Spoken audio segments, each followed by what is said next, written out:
Let's be clear, this wasn't some campaign stop. This was the war room deep inside Marine Corps University. No slogans, no cheering crowd, just hardied warriors forged in fire and trained in silence. People who don't blink when missiles fly, who don't flinch at blood, who buried friends and carried secrets.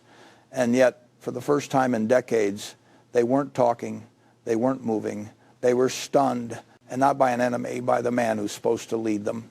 Donald Trump didn't enter a briefing. He entered a minefield and stepped on his own credibility. You could cut the air with a bayonet.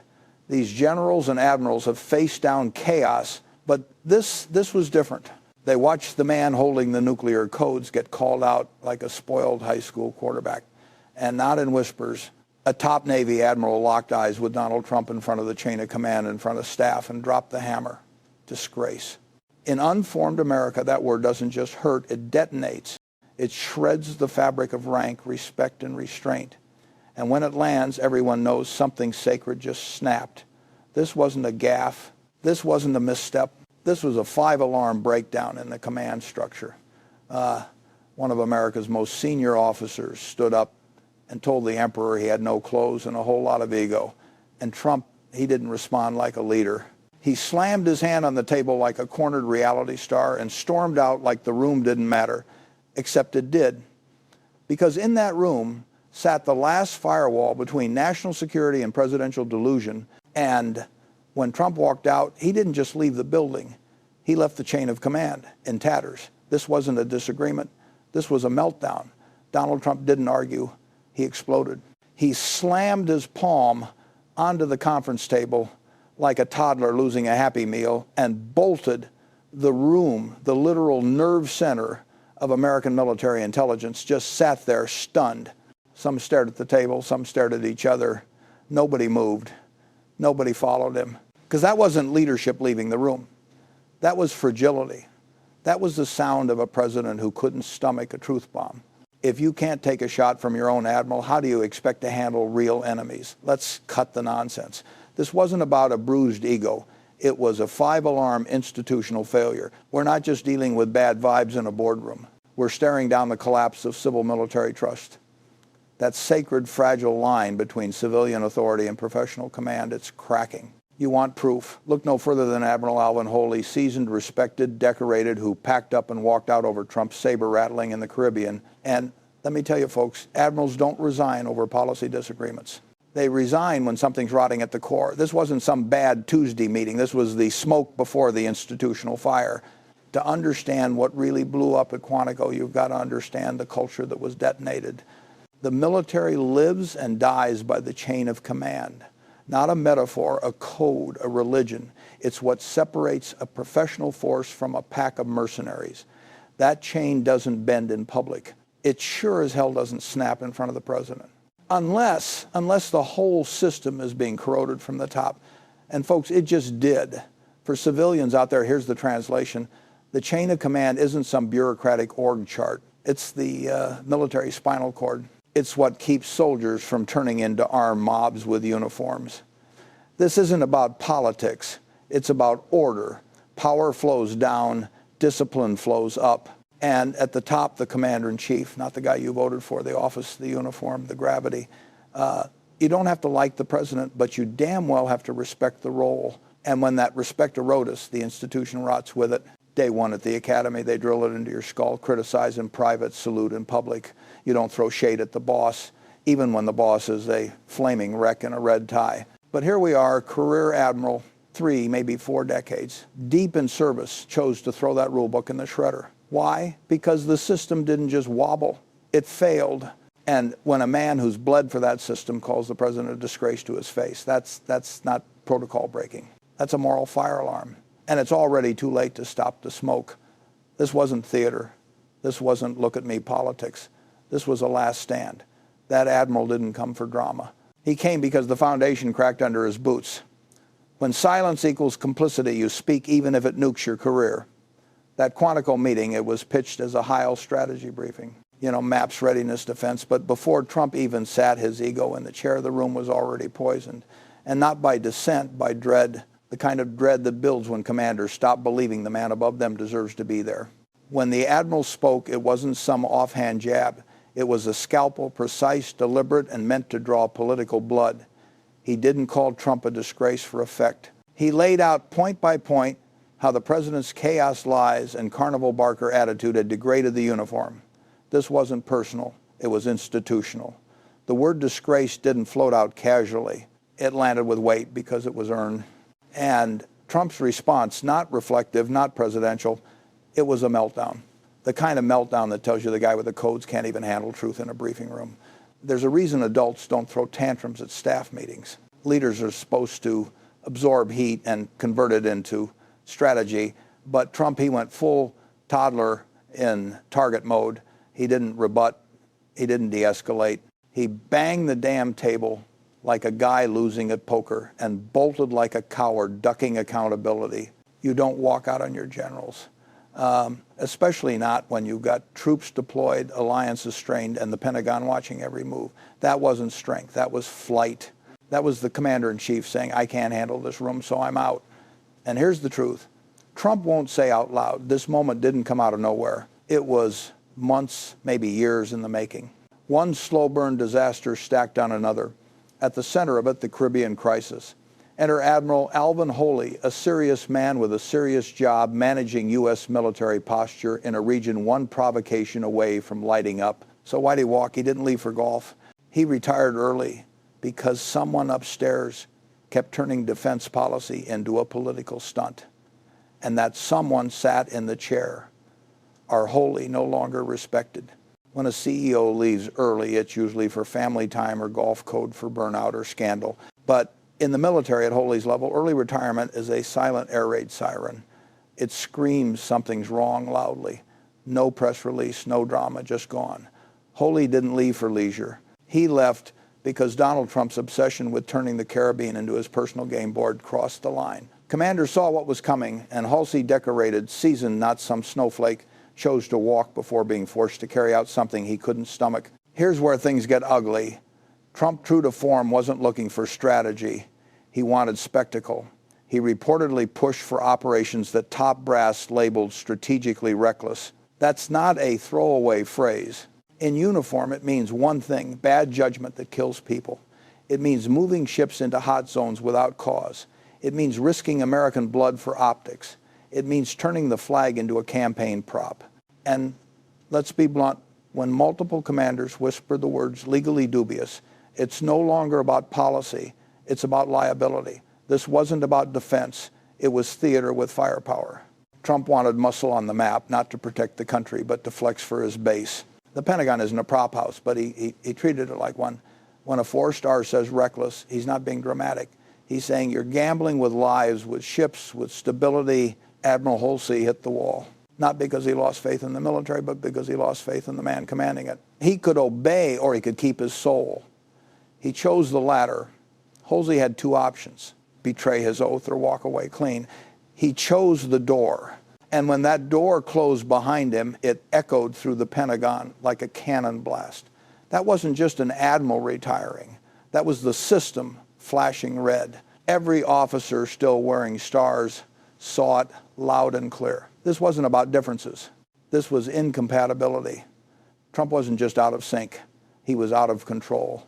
And that admiral who stood up at Marine Corps University, he wasn't making a personal stand. He was the voice of a silent rebellion that's been boiling for years. What he said out loud. Hundreds had whispered in corridors and staff meetings. He spoke for the brass who watched solid commanders like Hulsey pushed out not for failure but for integrity, for refusing to treat American troops like chess pieces in Trump's reality TV playbook. But this fight isn't only about tactical recklessness. It's about something deeper. Respect, truth.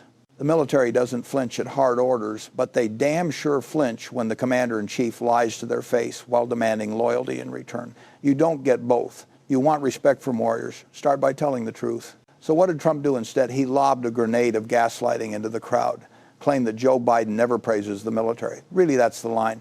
Trump paints himself as the troops' best friend, yet he treats the chain of command like a nuisance and veterans like stage props.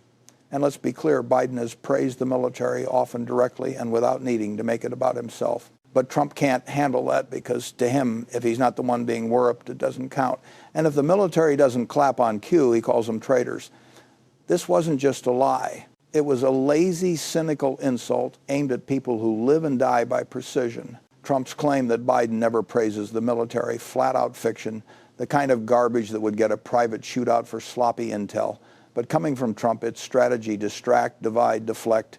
Anyone with a Wi-Fi signal knows Biden has praised the armed forces repeatedly, publicly, and without making it about himself. In 2023, he said on record that our military is the strongest, not just in the world, but in history.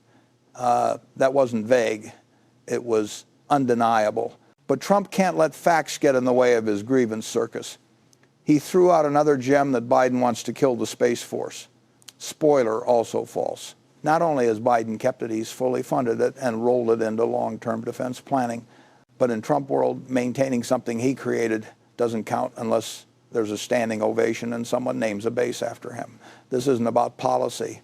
It's about ego. And when ego drives messaging, reality takes a back seat and credibility crashes headfirst into the wall. So why does this matter? Why should an admiral give a damn about a talking point? Because trust is the oxygen the military breathes. When the president lies boldly, repeatedly, shamelessly to a room full of Marines, he's not just gaslighting the press. He's insulting warriors. He's turning a room of strategists into extras in his campaign circus. The commander-in-chief isn't supposed to spin. He's supposed to lead. And when he turns that uniformed audience into political scenery, he doesn't just degrade the office, he desecrates it. Here's the real friction point. Trump thinks the military is his private army, a loyalty club with medals. But that's not how this republic works. The armed forces don't swear an oath to a man. They swear to the Constitution when Trump demands obedience not to the country but to him. That's not leadership. That's banana republic territory. And Quantico, that wasn't a flare-up. That was the logical outcome of trying to turn apolitical warriors into partisan pawns. You want a personal army, go to Moscow. Here we have something called civilian-military separation. At least we used to. This wasn't just a culture clash. It was a head-on collision. On one side, centuries of service, sacrifice, and sober realism. On the other, Donald J. Trump, whose leadership style can best be described as mirror first, Constitution later. He doesn't want commanders. He wants cheerleaders. And when reality enters the room, when someone dares to speak hard truths, Trump melts like wax under a spotlight. That admiral didn't just speak out, he punctured the fantasy. And the president, he did what cowards do. He walked. Now let's talk about the part that should keep you up at night. What happens when the crisis isn't a meeting? What happens when missiles are moving, borders are flaring, and lives hang in the balance? National security demands one thing above all: trust. The president sets the vision. The military executes it. But what if the vision is delusion? What if commanders stop speaking truth because they know truth gets punished? What if the next big decision comes not from strategy, but from a social media tantrum? Would you bet your life on that? Because someone else's kid might have to. In a real democracy, generals speak truth to power. In Trump's world, truth gets punished. When your boss storms out because you didn't kiss the ring, the message is clear: lie or get sidelined. So what happens next? Officers stop warning. They start whispering. Instead of hard truths, the president gets bedtime stories. Instead of dissent, he gets applause. That's not command. That's collapse. And if you think national security can survive on sycophancy, you're living in fantasy land. This is how bad decisions go unchallenged until body bags arrive home. That silence in the room, it wasn't confusion. It was confirmation. Everyone knew the bridge was burned. Trump can't tolerate dissent. And the brass, they've stopped pretending they respect him. What we're seeing isn't tension, it's fracture. And unlike past administrations, this one didn't bother to hide it. The masks are off. The quiet part is being shouted. The room where strategy once lived now echoes with distrust. And when trust dies in a war room, it dies everywhere else too. Usually stories like this leak, slowly drip from memoirs years after the damage.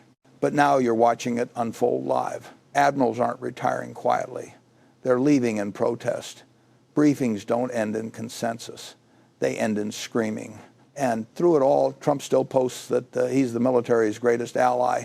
But the reality, the men and women who actually wear the uniform, the ones who make the calls, run the ops, bury the dead, they've seen through the act. They're not clapping anymore. They're walking They're not whispering anymore. They're shouting through their exits, their silence in briefings, their refusals to play along. The verdict's in. Trump's leadership isn't a glitch, it's a liability. And that kind of liability doesn't stay confined to headlines. It infects the entire system. Orders stall, doubt furs. When the top brass doesn't trust the man with the launch codes, the entire national security machine doesn't pause. It seizes, paralyzed by ego, crippled by delusion. Morale doesn't erode overnight. It rots from the top. The best minds don't want to serve under a toddler-in-chief who treats generals like game show contestants. The admiral who spoke out didn't just risk his career, he risked the illusion. He pulled the curtain back on the stage. Trump built and revealed not strength, but spectacle behind the podium. Bravado, chaos, fear, insecurity masked as dominance. And once you've seen that up close, you can't unsee it. Behind those classified doors, things aren't calm. They're combustible. It's not just disagreement. It's institutional breakdown. Admiral Hoy walking away wasn't a retirement. It was a flare. The Quantico clash, that was the explosion. And what happens next? Watch for the pattern. Resignations, leaks, outright defiance. The silence is gone. And when the generals start talking, it means the firewall is down. This wasn't a strategy session. This was a signal flare over a battlefield the public didn't know we were standing on. What happened that day wasn't a meeting. It was a siren, a final warning from the people who live in the shadow of war and understand what happens when power is misused. They didn't speak in tweets. They spoke in action. They didn't spin. They stood. Now, the question isn't whether they've seen the danger. It's whether we have. And if we haven't, then maybe we deserve what comes next. What we just walked through wasn't a scandal. It wasn't palace gossip. It was a fracture in the spine of American democracy. When an admiral stares the commander-in-chief in the face and calls him a disgrace, that's not drama. That's a system blinking red. When seasoned warriors walk away, not because of the enemy, but because of the man in charge, you better believe we've crossed the Rubicon. Trump didn't just lose the room, he lost the trust of the people who know what real leadership looks like because they bled under it. And here's the brutal truth. If this is what our military sees and says, what else are they still holding back? Now, I want to hear from you. Drop a comment below. What do you think happens when generals stop following orders and start speaking out? If this shook you, share it, because silence isn't neutrality, it's complicity. And if you want to keep peeling back the curtain on power ego and the slow motion collapse of everything we thought was unshakable, make sure to hit subscribe, turn on that notification bell, and join us for the next one. Because this story, it's just getting started.